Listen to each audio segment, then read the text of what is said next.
Morning. I am not Pastor Josh Cole. I am the eldest child that was in the recent story.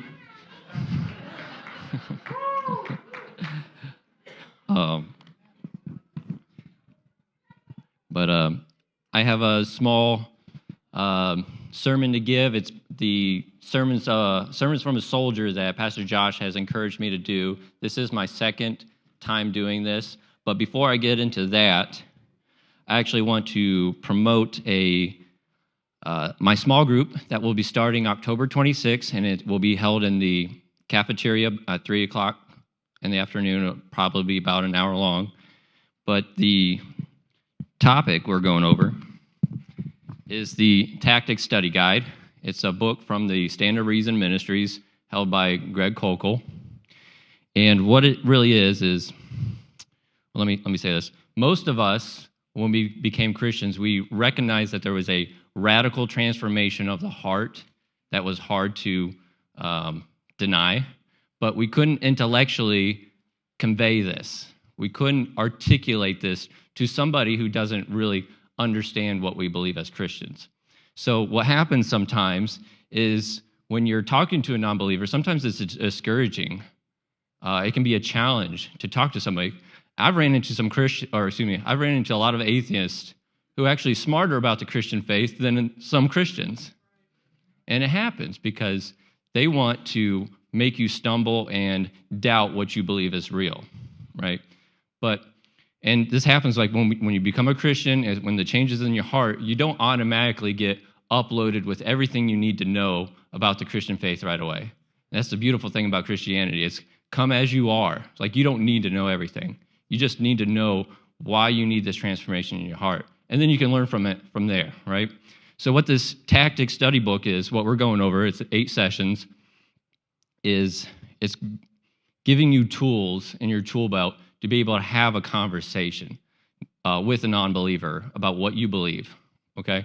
And it's not the end-all, be-all, because atheists are always coming out with new and creative ways to try to debunk Christianity. What this is just going to give you a baseline on how to confidently start a conversation with a non-believer, okay? It's completely free. You can buy this book. It's the 8-session tactics, but I will have worksheets available. So if you want to just come to the first session and see what it's like, and if you enjoy it, continue to come on. If not, no hard feelings.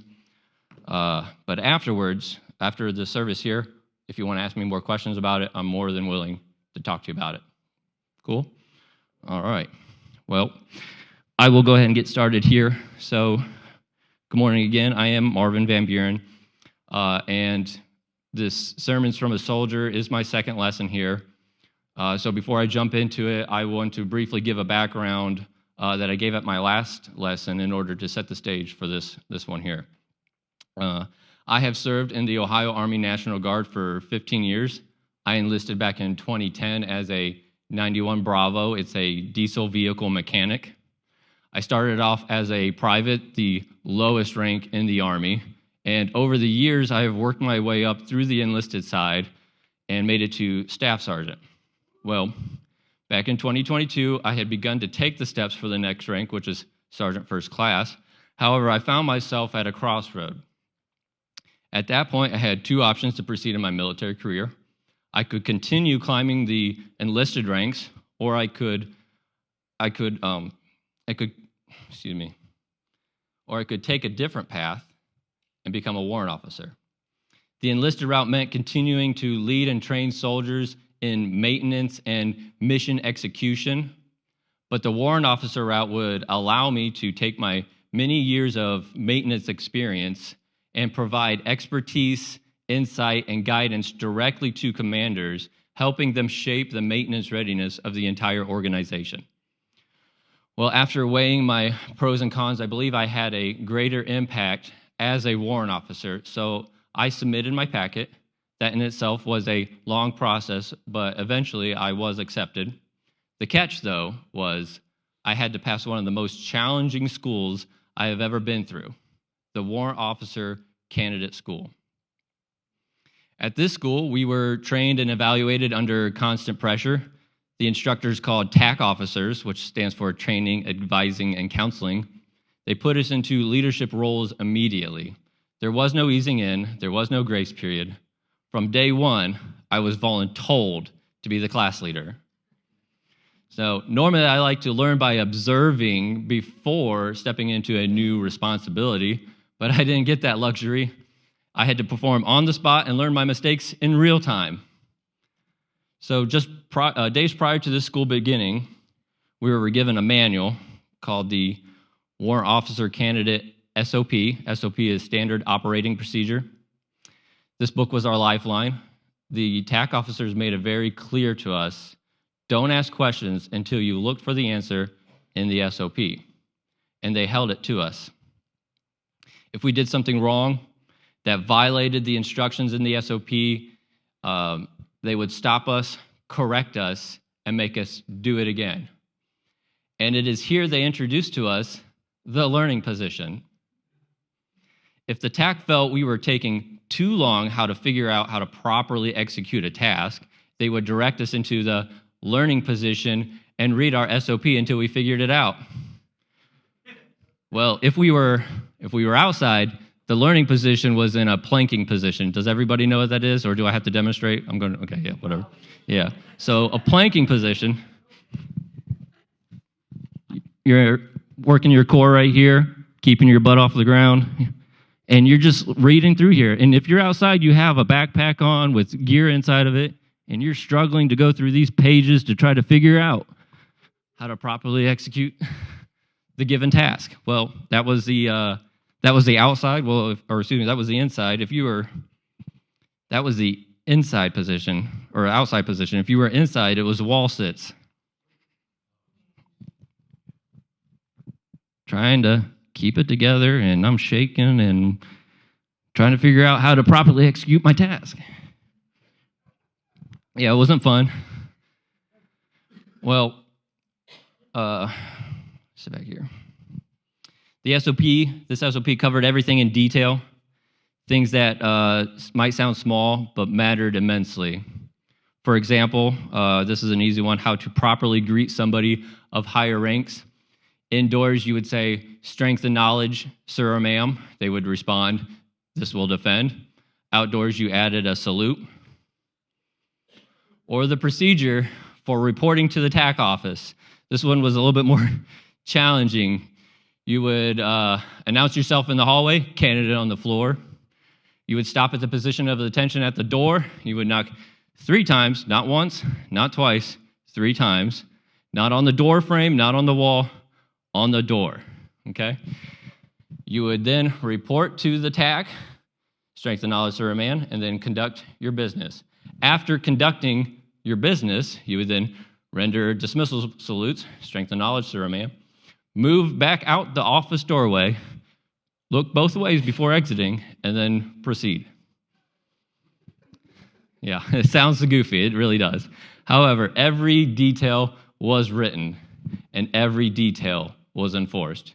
And it wasn't like baking a cake where I can have the instructions on hand and go back and forth between my mixing bowl and my recipe and make sure I'm doing it right.